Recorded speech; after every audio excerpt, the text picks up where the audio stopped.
Hello, my friends. Welcome back to my home kitchen. This is Annie from Mindful Palate, movement practitioner, Milwaukee Proud, MP. I welcome you back to another cooking demo. We have an hour live demonstration today to learn about refrigerator preserves. So in the last couple of weeks, we went over some food preservation basics. So there is an archive video of my Food Preservation 101 class demonstration discussion. So we talked about what is food preservation, what types of food preservation can we try, what are best for certain purposes, and what things you can preserve. So we started out with that a couple of weeks ago. And then last week I did a 102 and we did a hot water bath canning demonstration. So we canned some strawberry rhubarb jam last week. And so this week I am back with a refrigerator preserves, and I say preserves because it's not just pickles, refrigerator preserves class. So in the case that you're not interested in doing the actual canning process, or you have smaller batches of things that you don't wish to heat up a big kettle in order to preserve, this might be for you. So before I get any further, I want to thank the Milwaukee Rec Department for helping to make these classes possible, helping to bring these classes to you, and help us to stay connected here. So I have a brightly colored apron on today, a little tie-dye for you to kind of brighten up your Wednesday. I think it's Wednesday. So again, welcome back, and I thank you for being here. So I'm going to show you two different kinds of refrigerator pickles today, and then also a refrigerator jam. So I have an Italian pickled zucchini and summer squash recipe. I have a 24-hour pickle recipe, and I have a mixed berry and chipotle jam. So again, I said, if you didn't want to go through the process of canning, or you don't care to acquire all the equipment and that sort of thing, this might be a better method for you, or at least give you an idea of some things you can start to preserve before we get into the summer, the spring, the summer, the fall, and the bulk of the harvest comes. So these are all going to be done within, I'm going to show you all of these within this hour that we have. I have done a little bit of prep to get some things going. So even though we can contain the jarring of them within this process, within this hour, excuse me, the process takes a little bit longer for some prep work. So I will begin with the 24-hour pickles because they have to sit for a few minutes after I do the first step. So this is a recipe from the book Pickled by Lucy Norris. This is a decent pickling book.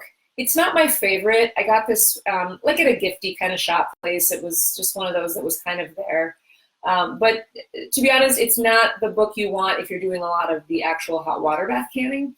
So there are lots of great recipes in here for refrigerator pickles, as we're going to do today. It's not the best book, but I do like it for some of the recipes that it has for different spice combinations, which I really like. So anyway, that's Pickled by Lucy Norris, and that's our 24-hour pickle recipe that we're going to do today. So, and again, I'll try to put these resources and or recipes on my, hi, Jerry. Oh my goodness. So good to see you, my friend. Thanks for joining. I'll try to put these on my MP Facebook page by the end of the week, as I have promised with the other recipes that we've done this week. So the 24-hour pickle. So I have pickling cucumbers. Let me get my first bit of mise en place here. And so pickling cucumbers, the original recipe called for English cucumbers, which you could use. Those are the longer ones that are a little bit less seedy, a little bit less water content. But these I really like, these pickling cucumbers. So you may have seen these in the store. They just look like pickles that haven't, that are fresh. So they are definitely crunchier. I actually like to buy these and just eat them. They have a little bit less water content, so they're not going to get as mushy. So it's starting with something like this is a good way to go as we begin here. So I have those, just put these bits underneath here. I have those, and the recipe calls, this is to make 4 pints. So I did a half a recipe. I'm just doing a little smaller batch here. 6 cups of pickling cucumbers, thinly sliced. I mean, you could really thinly slice these, or we can use our basic culinary knife skills that we started to learn last week and take off the stem and the blossom end. So that's another thing. If you are making pickles, you may see in a recipe to cut off especially the blossom end, which is where a lot of those enzymes are held that could degrade the pickles and make them even a little bit more mushy. So when you are making any kind of pickles, but especially ones that are going to sit on the shelf after they've been hot water bath canned, you want to make sure you cut off that blossom end. So if you can imagine, I mean, sometimes it's hard to know if you haven't seen the pickle growing, but there typically is a little bit of a difference to the blossom end. So where that flower started to grow, and then the pickle, the cucumber grew out of that, and then the stem end can have a little bit more of like a nubbin on it where that was, you know, attached to the vine. So I actually cut both of them off, but then from there, I'm just going to slice this, let's say that's about 1/4 of an inch. So using my knife skills that we learned last week, I have my damp towel underneath my cutting board. So I'm just slicing those other ones. If you have a mandolin or some kind of a slicer that you prefer to go faster, which I'll show you with the other batch of pickles, go for it. But I have that, like I say, at about 1/4 of an inch, okay? So once you get those sliced, and again, let me read you this whole recipe so that you've got it. 6 cups of pickling cucumbers scrubbed and thinly sliced. 2 cups of thinly sliced onions. That can be a sharp onion. It can be a sweet Vidalia onion, red onions. You could do scallions, spring onions, whatever kind of alliums you like. 1.5 cups of sugar. 1.5 cups of distilled white vinegar. So there's no water in this. So if you taste that brine and it's like, wow, you know, you can definitely add some water to thin it out because these are going to be going in the refrigerator. As we talked about last week and the week before, if you are making a recipe that is for hot water bath canning or pressure canning, you want to follow a tested recipe and stick to it. So you can't just go adding this and that and thinking it's going to be safe. I recommend you stick with the tested recipe. So if you're not a person that enjoys doing that, and that is totally fine, maybe refrigerator preserves or freezer preserves, as there also are, is a thing for you, or fermentation, which I'm not going to teach in this class or soon, but that is another place where you can have a little bit more, you can take some more liberties and be creative. So anyway, 1.5 cups of sugar, 1.5 cups of distilled white vinegar, 1/2 teaspoon of coarse salt. That can be kosher salt, it can be pickling salt. We talked about that pickling salt being a finer grain, but without having the iodine or whatever other chemicals might be added to it. So it's, or anti-caking agents, it's a little bit more pure in flavor. 1/2 teaspoon of mustard seed, that could be brown or yellow. 1/2 teaspoon of celery seed, so that not the celery salt, but the celery seed.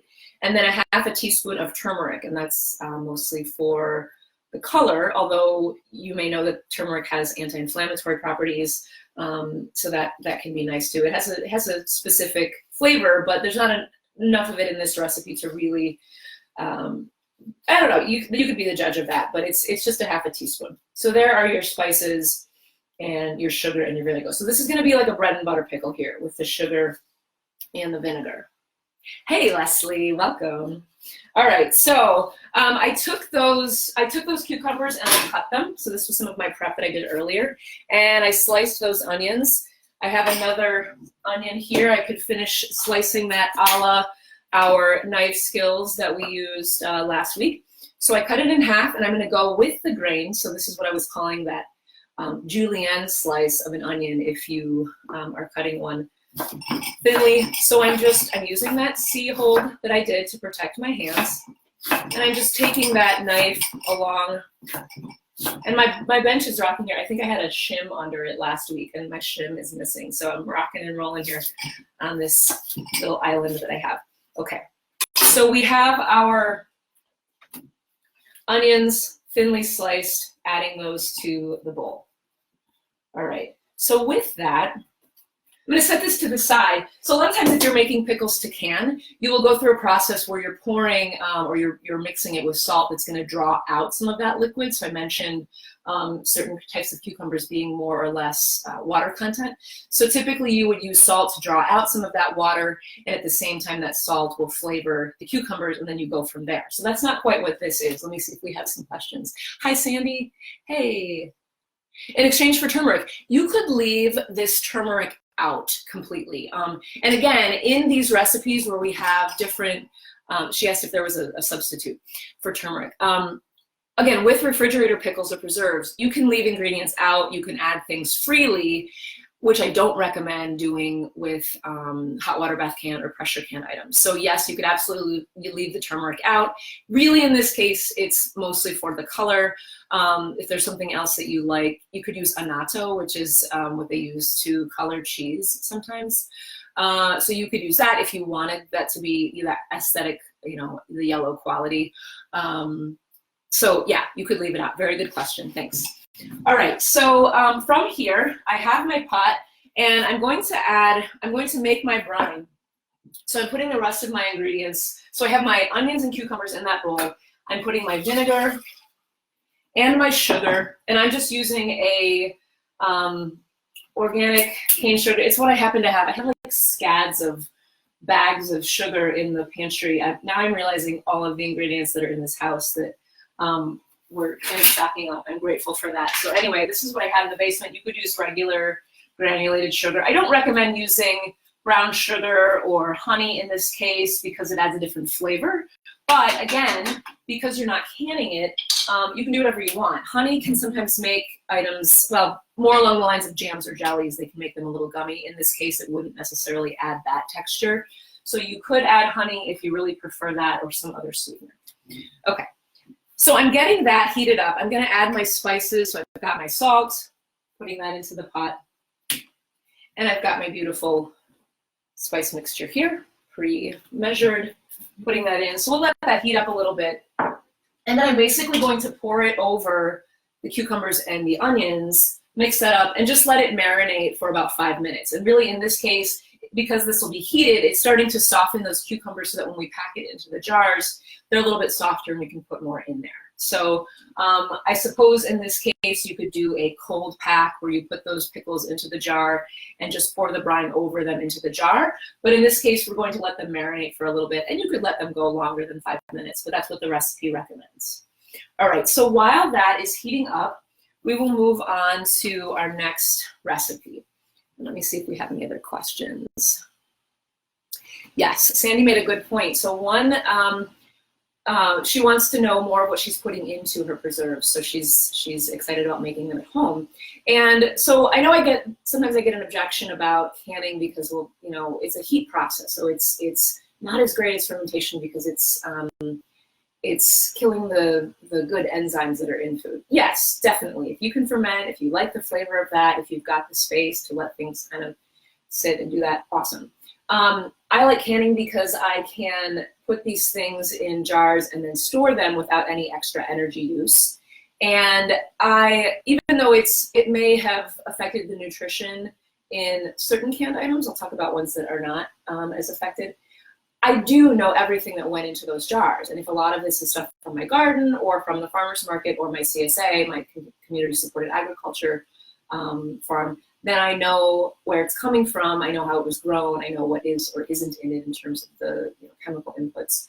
And so it gives me another sense of, to be honest, like a sense of community or a sense of preserving, something from an environmental standpoint. So yeah, knowing what to put in there, knowing what is in there and what's not in there. So I mentioned canned goods that actually are enhanced by canning. So you may have heard that canned tomato products can actually be higher in nutrition. Those lycopenes are more prominent in canned tomato products. So that's an avenue of canning where that would be beneficial from a nutritional standpoint. Okay, so thank you for mentioning that, Sandy. All right, so while we're waiting for this to heat up, and I'm going to get on to the next round of pickles, you can still use these mason jars that we use for canning. This is where you could use any other jars. We talked yesterday about jars, that was kind of an aside in our pesto class, but we talked about wanting to use a good quality jar, especially if you're canning so things don't shatter. So I always use these mason jars. I've got a ton of these on hand. I use them for dry storage. I use them, for mixing up dressings. We had our dressings and marinades and mayonnaise class last week, and you saw me shake one of the marinades right in here. So it was a 1-jar recipe. So with that, you can use those as well and just put them in the fridge. And then I have my lid that goes on there. This is one of those reusable lids. If you want more information, send me a message afterwards. We did talk about that a couple weeks ago in the demo. So you could use any kind of a jar or even any kind of a freezer or, a refrigerator container, glass. If you want to use plastic, that's up to you. I typically use glass. All right, so this is heating up. I'm really just looking for this to dissolve the sugar and the salt at this point, and then it'll all kind of, those flavors will continue to marinate with the cucumbers and the onions, and then again in the jars. Okay, so just looking for the dissolution, what's the word here? The dissolvement. I'm making up words. I did that. I've been doing that all week. Of that sugar and salt to make that go. All right, the next one is an Italian pickled zucchini recipe. I love this recipe, and I'll tell you what I love to use it for. Turn that off. This is the book that it came from, another one of my books from my canning shelf. It's called Put 'em Up by Sherry Brooks Winton. And again, if you want to check out some of these books, get them from the library first when we're back to being able to access the library. But you could get them from the library, check them out, and then, you know, if you've marked more than so many pages, maybe you want to purchase it. Hey, Robbie, how are you? So that's the one that this came from. All right, let me pour this brine over my cucumbers and onions first. A little bit of a splash there. So I'm going to mix that up. And again, just let that kind of marinate for a little bit. So you can see that steam coming off there. It smells wonderful. This makes me think of summer. So my favorite aromas that make me think of summer are basil, fresh basil, pickling brine, and fresh cut grass. So, and I'm channeling summer right now. All right, so back to this favorite Italian pickled zucchini recipe. It makes about 6 cups. So so that's like a pint and a half. So 4 pounds of zucchini or summer squash. And again, I'll put all these recipes on my page by the end of the week. 1 large onion chopped or sliced, a half a cup of salt. I'll tell you what that's about in a moment. 4 garlic cloves, 4 cups of distilled white vinegar, half a cup of sugar, a tablespoon of dried oregano, a teaspoon of black peppercorns, a teaspoon of dried rosemary, a teaspoon of dried thyme, and a bay leaf crumbled. Okay, so again, you can review this to get the recipe, or I'll post these. I'll post these on my page later this week. So what I did in advance was I took let me transfer this now back under here, and I have my next tray of mise en place. Okay, so again, zucchini or summer squash, and what I did was I took the end of it off first, and then I have this slicer. This is like a Japanese style slicer. It's clean. It's just stained from all of the use, but it has a porcelain blade, and I'm going to very thinly slice these. So you could use a cut glove on the hand that's coming near the blade if you feel more comfortable. I'm just going to slow down when I get to the blade. So I'm taking that zucchini, and I'm just going to go right along there, all the way down. And it's going to make these very paper thin slices. So if you don't have something like this, no big deal. This is not actually what the recipe calls for in terms of how to slice it, but I like to do that, and then I really pack it into the jars. So I have this mixture of the zucchini, the summer squash, and the onions. I don't know if you can see, but there's a good bit of liquid already hanging out in there. I'm not sure that you can see that. So what I did was I took the zucchini and summer squash and those sliced onions, which I also actually cut on the Japanese slicer, and I mixed them with that half a cup of salt. So that salt, as I mentioned with the cucumbers, with the pickles, is going to draw out that liquid from the zucchini and the summer squash. So it's also going to then season. It's going to get down into the core of those vegetables, so you really have that flavor all the way through. So from there, we're going to add that salt in there and then cover it with cold water and set it aside. So it says to set it aside for a couple of hours. This has been here for about an hour. And then we're going to drain it and rinse it thoroughly. So again, it's drawing out that water so that when we add the brine, the vinegar, the sugar, this one does have sugar. It's going to be more concentrated, so it's not just going to be a watery flavor. It's going to be like, okay, we took the water out, and now the flavor, the liquid that's in there is purely that delicious brine. So letting that drain. And then from there, I'm again going to take a pot. Maybe it's the wrong pot for this here. We'll see. And I'm going to bring that brine to a boil. So I'm taking my vinegar again, my distilled white vinegar. And let's see here. I'm taking all of my spices. So I have my mixture of those spices and herbs in there. I'm placing it, and I'm going to go ahead and turn that on, get it going. And that bay leaf. Crunch up those bay leaves a little bit. And my sugar, which I realized it did not measure.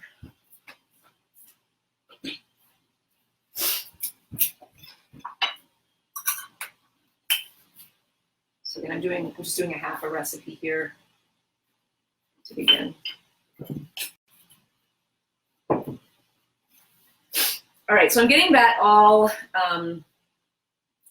set in there, and then my salt. No, my salt is already on the vegetables, so not adding any more salt here. So again, I'm going to heat that up until the sugar in this case dissolves, and then I'm going to pour it over that mixture. Actually, what I'm going to do, I'm going to start packing this into the jar so you can see how tightly I'm going to pack this. In this recipe that I will post, as I mentioned, I posted the original recipe, or I will post the original recipe from the book, but this is the liberties that I've taken with it. So I have my jar, and again, in this case, you can use whatever jar you want. This is like the one jar of this size that I have in my pantry. It's probably close to a pint size. It's just like a little bit more squat. So, so you could still use your, got it out, where did it go? Jar filler, which we said was sort of like a funnel, but a little bit wider bottom. Make sure everything goes straight into that jar and it's not schmutzing all over the place. That is definitely a word, schmutz. I use that frequently. All right, so whatever tool you want to use, this wooden spoon here, it's like a rice spoon. It's not the best, but it's what I have. So I'm going to put these into the jar. And because they're very soft, but also because they're very thin, I'm going to be able to really pack them in. So I didn't think about it, but I could have brought from the basement my, it's like a tamper that you might use for fermentation. And I might use that to really stamp them down. And then they'll actually create some of their own juice. Just scroll up here and see if there are any other questions. Oh my goodness, hello Samantha. I love doing these live classes because I am seeing friends from my hometown, Paris, Illinois, friends from culinary school, neighbors, yoga students. This is fantastic. Thank you all for coming. All right. So adding a little bit more here.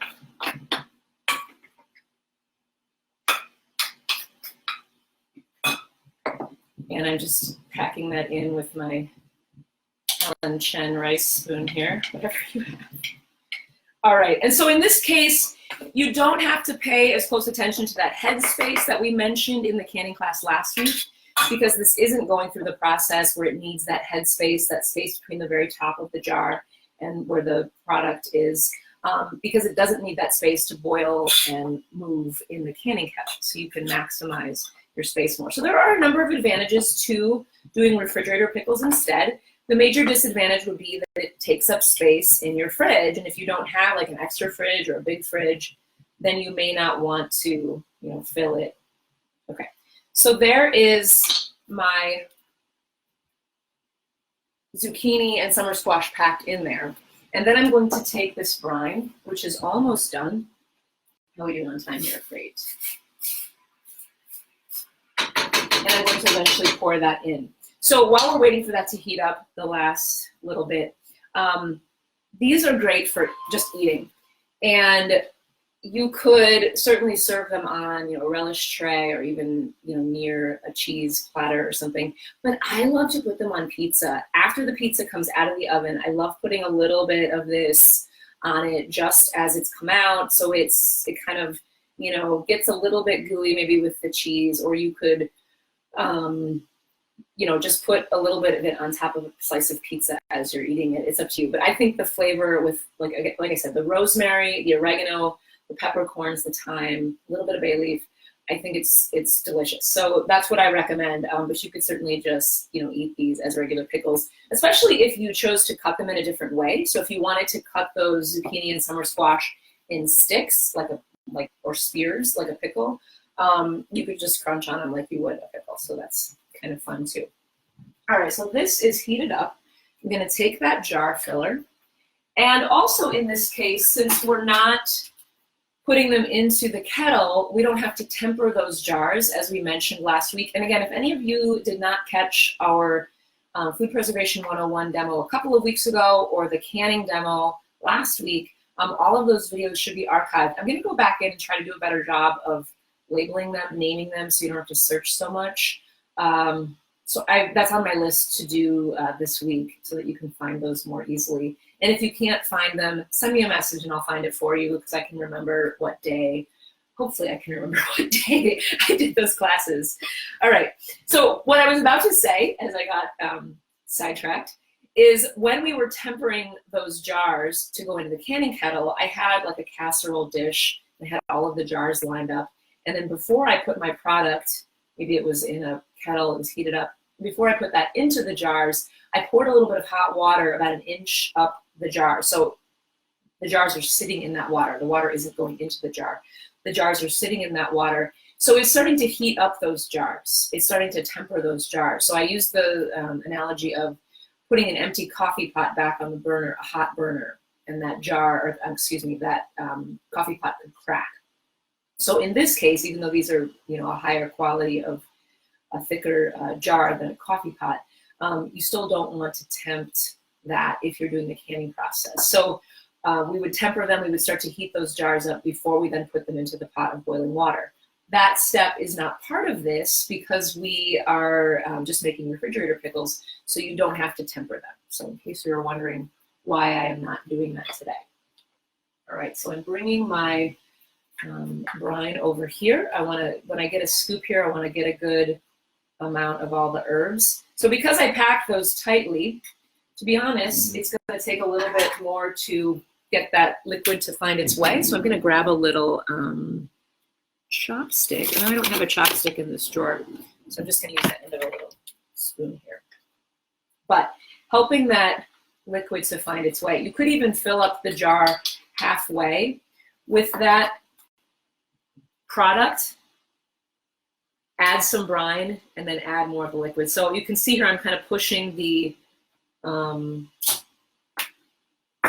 squash and zucchini aside so that brine can find its way there. So even though I was mentioning that as I was pressing them into the jar, they were forming their own liquid, remember that that liquid is just the salty water or salty liquid from those. So here we want to actually have that flavorful brine with the sugar and the herbs and spices. So I'm going to let that, again, kind of find its way.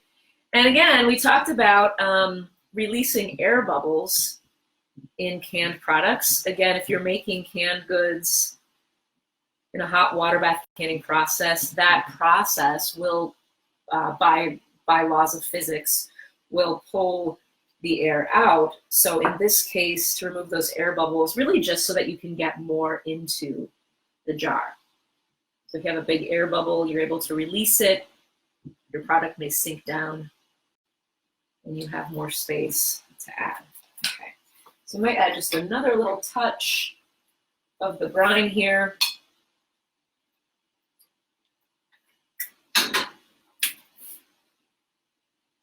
And we'll be good to go. Okay, so I just really love this jar. I think it's, like I said, the only one I have of this size, so I'm just going to savor it.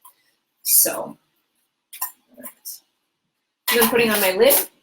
And if it's really hot, so I heated up that brine, if it's really hot, let it cool down a little bit before you put it in the fridge, just so you're not putting a bunch of really hot boiling stuff into your fridge, which could reduce the temperature of your fridge theoretically. Okay, so that is the summer squash and zucchini pickles. So yes, Sandy, you got the answer to what do I do with that pickle? I love to put it on pizza. Yes, okay. Awesome. Okay, so if you all ever have ideas on how to use these or you have favorite things, please share. I love to learn ideas from my students. All right, so now that we have the cucumbers and onions that have been sitting for a bit, why don't we put those into a jar as well?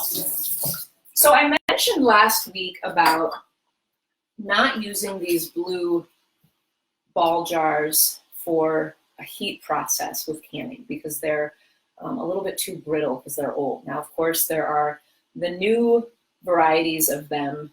They make green and purple these days, but there was like an anniversary line. This is definitely an old one because it has this hinged top, and there would have been a gasket that went around there. So these are definitely an older variety. So I wouldn't use these for canning. However, they're fine for dry storage. If you were here on Friday for the gluten-free pantry class, you saw me in my pantry, and you saw all of the jars that I use there. If this is just going into the refrigerator, you could certainly use those older jars for this. So I'm going to try that today, and I have plenty here. So I'm going to, let's see, the other ladle is in the dishwasher, so I'm going to rinse this one off.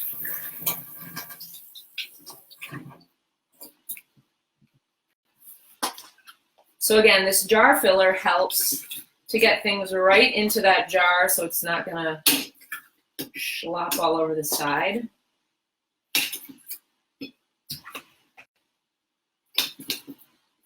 So another advantage of making refrigerator pickles, or preserves, but specifically pickles, is that they will stay more crisp than some of those heat-treated pickles. So again, if you've got the space in your fridge, you've got extra refrigerator space, go for it.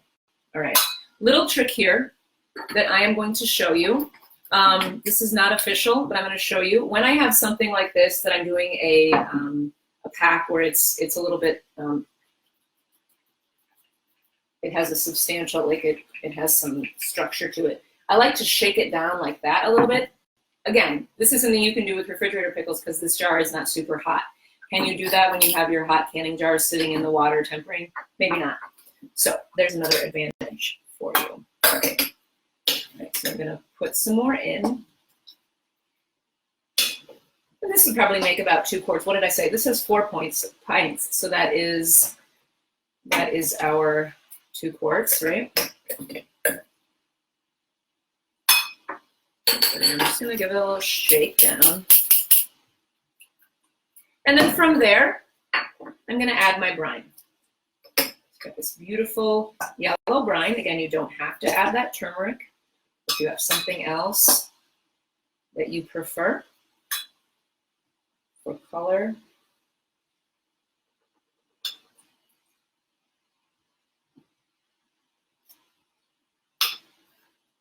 And in this case, like I said, we're not adhering to that head space like we would need to do in the canning process, but it is a good idea to have that brine go over the top of the pickle at least, so you don't have some pickles on top that are not getting marinated in that flavorful brine, and they're not, really crunchy, whereas the other ones are a little more softened. So this is exciting. My daughter's gonna love this. She absolutely adores pickles, and she's been just tearing through pickles over this month. So anyway, we have this beautiful jar of pickles with all those different spices. So there is that. We've got a couple of things to go in the fridge there. The last one that I'm going to show you today, how are we doing on time? Good, we got about 10 minutes, is a jam. So this one is a mixed berry and chipotle jam, because I like to do something a little different and add some spice, and because I've also got chipotle powder coming out of my ears. Use what you got.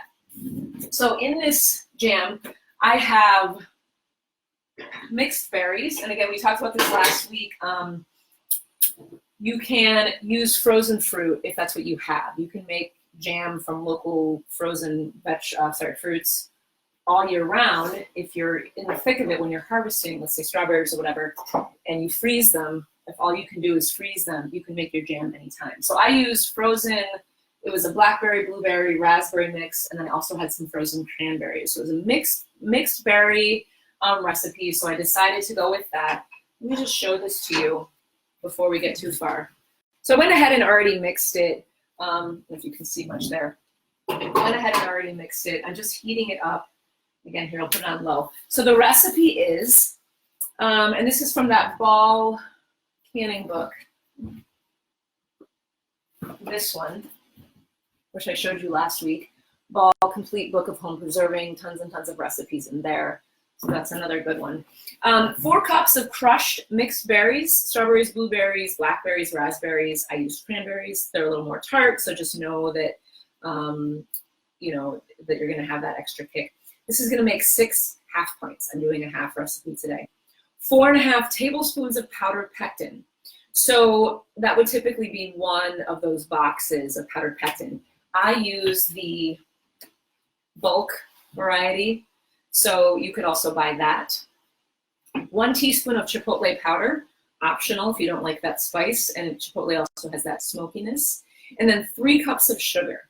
So in this case, that sugar is helping to activate that pectin to make it gel. So while you could cut back on the sugar in this case as a preservative, you want to be lower sugar, just know that that is helping that to gel. So it still serves a purpose other than adding that sweetness. Okay, I'm gonna post this one on the page. It's a full canning recipe, so it's a little bit more complicated.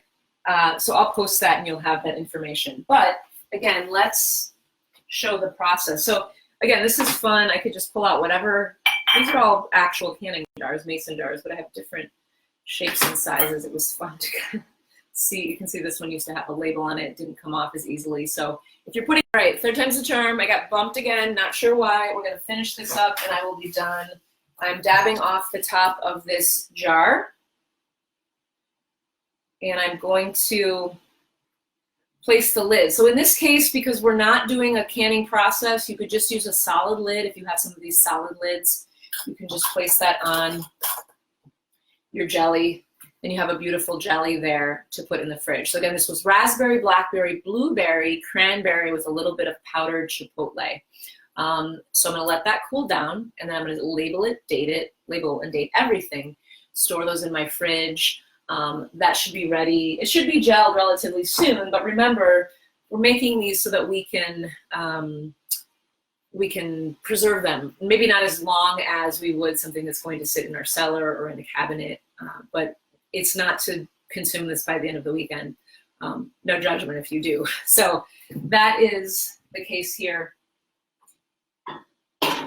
with this one. So again, I'm sorry that we keep getting bumped. I hope that you're able to piece together these videos. I'm not sure why that happens. But anyway, you have seen the Italian pickled zucchini, you've seen the cucumber, bread and butter cucumber pickles, and you saw that mixed berry and chipotle. Thank you for coming back, Leslie. Sorry we got bumped. There are 3 pieces to this now. So you saw those 3 items. If you missed a little bit there, it's all gonna be archived, again, in sort of pieces, my apologies. But you'll have that information. So any questions at this point, any questions from anyone about the canning process or something you missed that I could review? But again, if you don't want to go through the hot water bath canning process or pressure canning, this is an easy way to do some smaller batches. Let's say you have, I don't know, at this point you may be looking at some things in your fridge going, oh, this has been in here for a little bit. I don't feel like cooking it, but I don't want to lose it. So maybe I'll make some pickles. So it's a good way to kind of preserve, to lengthen the life of something, you know, without losing it, and to add a lot of flavor, to be honest, and to, you know, again, even to, you know, marinate, so to change the texture of things. So we can do that with some of these smaller batch items. So let me know if there are any questions. We do have our next Milwaukee Recreation Department supported class coming up this evening. Until I get any more questions, I might just tell you about what's coming up next. So we have candlelight yoga tonight, different time tonight. In the past, we had it at 6 o'clock on Wednesdays. Anyway, it's at 7:30 tonight, 7:30 to 8:15, candlelight yoga from my home studio. Come and see me there. Tomorrow, we have a yoga class in the morning. We have our yoga zone class at 9 o'clock. We have bedtime yoga in the evening at 8:30. And then Friday morning, more yoga in the morning. We have our runner's yoga at 9 on Friday morning. And then we have another cooking class on Friday afternoon at 2 o'clock. We're doing a smoothies and fresh juices class. So if you have questions or you're curious about anything in that realm, we're going to be mixing up some different combinations of fresh fruits and vegetables in juices and smoothies. So come and visit for that. Yes, Sandy says smaller batches. Since you have fewer people living in your home, the smaller batches are good. Yes, definitely. If there's not everybody to eat the batches and batches of pickles or other preserves, then, you know, why make so many? So yes, smaller batches of these refrigerator pickles can be good. So those are the classes that I have coming up. Everything is listed on my event pages, on my MP Facebook page. So you can check that out. We have those yoga classes every week. The cooking classes are every week, but the topics are changing. So if there's something also that you want to know that I haven't taught yet, you know, I've been kind of doing like the best of the best, you know, the favorite classes that students have enjoyed over the years. This is sort of my time to do like the anthology of MP Mindful Palate cooking classes. So if there are any suggestions, send me a message and we'll see if we can, based on what I have available or what I can access, we'll see what we can prepare. I don't do a lot of meat cooking, so if you're asking me to show you how to break down a side of beef, probably not going to do that. But we can do a lot of fruits and vegetables, vegan, vegetarian, things like that. So yay, Sandy, I will see you on Friday for that smoothie class then, I hope. She said she's been experimenting. So yay, bring ideas for me too. I love to learn from my students. All right, so without further ado, I will let you all go. Again, we have lots more classes coming up this week. Come back and see me. I love seeing your names and your faces popping up there. And so have a wonderful afternoon. And again, hopefully you can piece these 3 videos together to see the complete process. All right, take care.